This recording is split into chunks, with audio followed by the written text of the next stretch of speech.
In 1066, an arrow pierced King Harold's eye at the Battle of Hastings, and England was conquered for the last time in its history. But here's the thing, that conquering dynasty, and every dynasty that followed it, would eventually bend the knee to the very system they thought they'd mastered. Because the real story of the British monarchy isn't about kings and queens. It's about how an institution designed for absolute power gradually gave up that power, piece by piece, and somehow became stronger because of it. Today, we're going to cover more than 1,000 years of history. We'll start with Alfred the Great, hiding in the swamps of Somerset from Viking invaders. And we'll end with Elizabeth II, zooming with her great-grandchildren during COVID lockdown. That's a lot of ground to cover, but stick with me, because this story explains something fundamental about how power actually works. See, most monarchies don't last 1,000 years. The French monarchy, gone. The Russian Tsars, gone. The German Kaiser, the Austrian Emperor, the Ottoman Sultan, all gone. But the British monarchy is still here. And it's still here because it did something that seems completely backwards. It survived by giving up power rather than holding on to it. This isn't going to be a video about royal gossip or crown jewels. This is about how an institution built on the idea that one person should have absolute power transformed itself into something completely different and managed to stay relevant in a world of democracies and republics. It's about adaptation, survival, and the weird ways that human institutions actually work. So let's start at the beginning. In 871, what we call England didn't exist yet. It was on the story Anglo, kin's tool. You had 7 Anglo-Saxon kingdoms, Wessex, Mercia, Northumbria, and so on, all fighting each other and trying to deal with Viking raids. Alfred became king of Wessex that year at age 22, and things weren't looking great. The Vikings had conquered most of the other kingdoms, and Wessex was basically the last one standing. Now, Alfred gets called the Great, and unlike a lot of rulers with that title, he actually earned it. After some initial defeats, he regrouped, built a navy, created fortified towns called burhs, and eventually pushed the Vikings back. But more importantly, he started thinking about kingship differently. He promoted education, had important texts translated into English, and began articulating this idea that the king had a divine duty to protect and educate his people. This was new. Before Alfred, Anglo-Saxon kings were basically successful warlords. Alfred's descendants built on his foundation. His son Edward the Elder and grandson Athelstan expanded Wessex's control until they ruled most of what we'd recognize as England. By the time you get to Edgar in 973, you have a unified Kingdom of England, with established institutions and laws. Then came 1066, which changed everything. Edward the Confessor died without a clear heir, and 3 different people claimed the throne. Harold Godwinson, the most powerful English noble, got himself crowned, but he had to deal with Harald Hardrada of Norway, invading in the north, and William of Normandy preparing to invade from the south. Harold defeated the Norwegians at Stamford Bridge, but then had to march his exhausted army south to face William at Hastings. Harold died, according to tradition, with an arrow through his eye, and William became King of England. The Norman conquest wasn't just a change of management.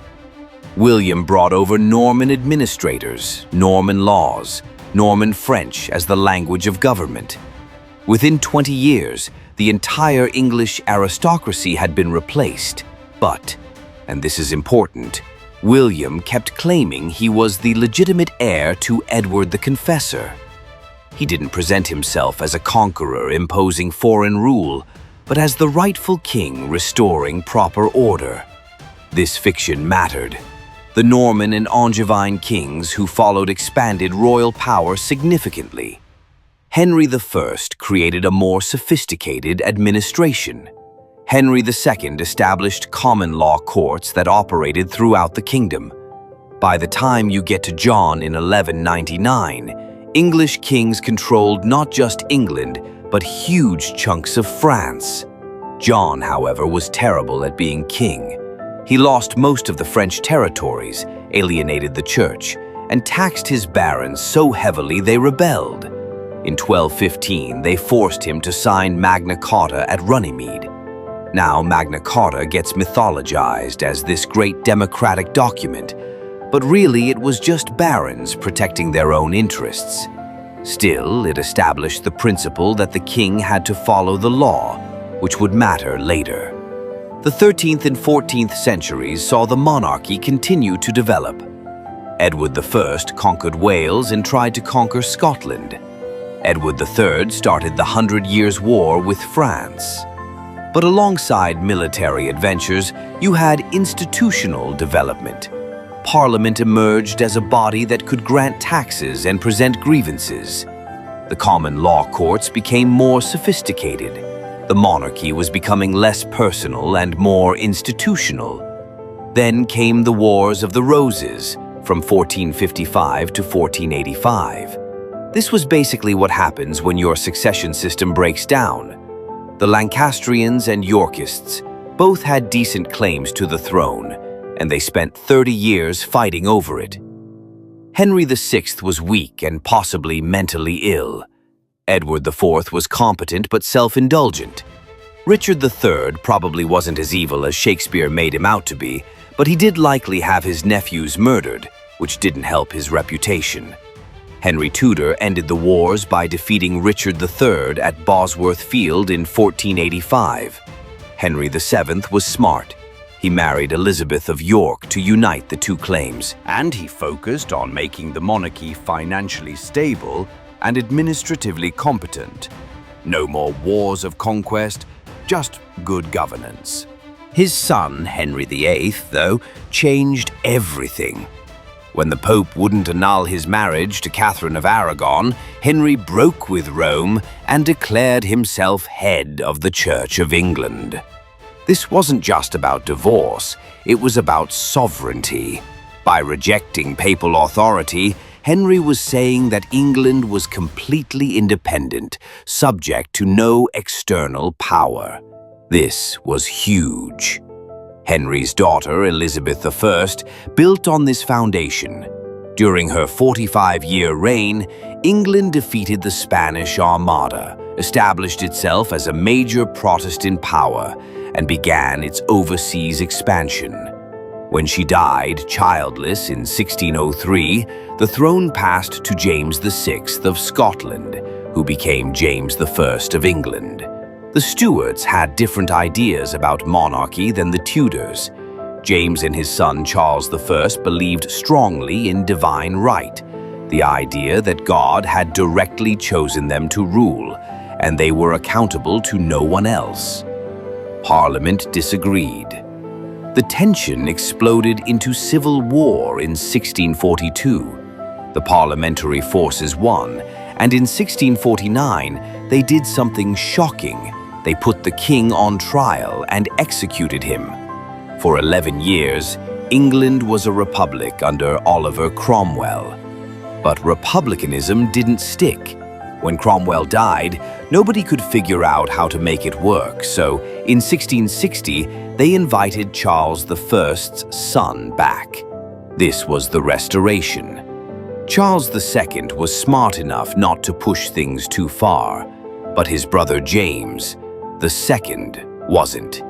James was Catholic in a Protestant country, and when he had a son in 1688, Parliament panicked about a Catholic dynasty. They invited James's Protestant daughter Mary and her husband William of Orange to take the throne. James fled, and this glorious revolution established that Parliament, not heredity or divine right, determined who could be king. The Bill of Rights of 1689 laid out the new arrangement. The monarch needed Parliament's consent to raise taxes or maintain a standing army. Parliamentary elections had to be free. This was the beginning of true constitutional monarchy. When Anne died without surviving children in 1714, Parliament reached over 50 closer relatives to pick George of Hanover because he was Protestant. George barely spoke English and wasn't particularly interested in British politics, which actually helped establish the principle that ministers, not the king, ran the government.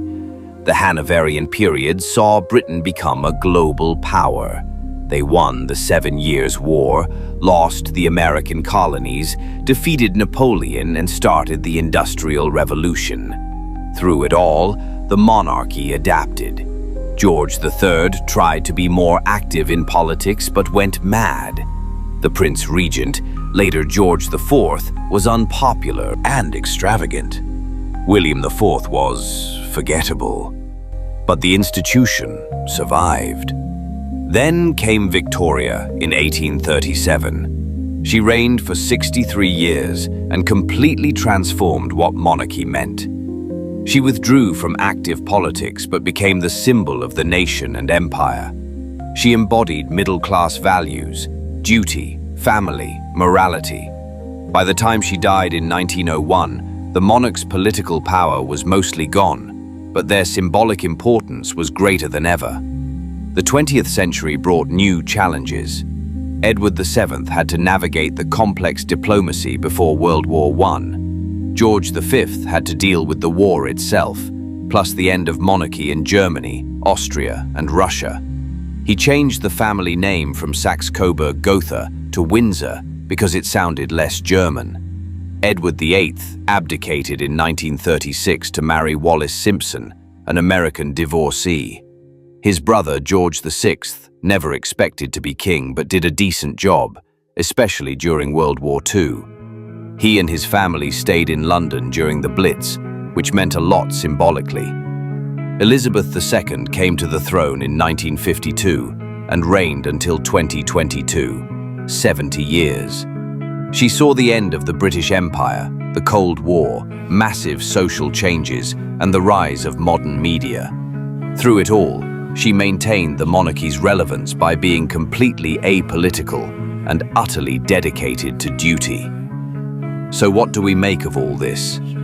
The British monarchy survived for 1,000 years not by staying the same, but by constantly evolving. Alfred's warrior kingship became William's feudal monarchy, which became Henry VIII's sovereign state, which became Victoria's constitutional symbolism, which became Elizabeth's modern ceremonial role.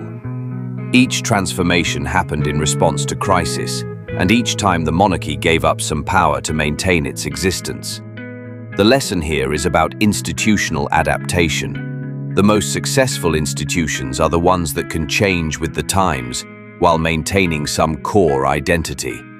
The British monarchy in 2022 would be unrecognizable to Alfred the Great, but it still serves the basic function of providing continuity and legitimacy to the state. Whether it continues to evolve successfully under Charles III and beyond remains to be seen. But based on 1,000 years of history, I wouldn't bet against it. Alright, that's where we'll leave it for today.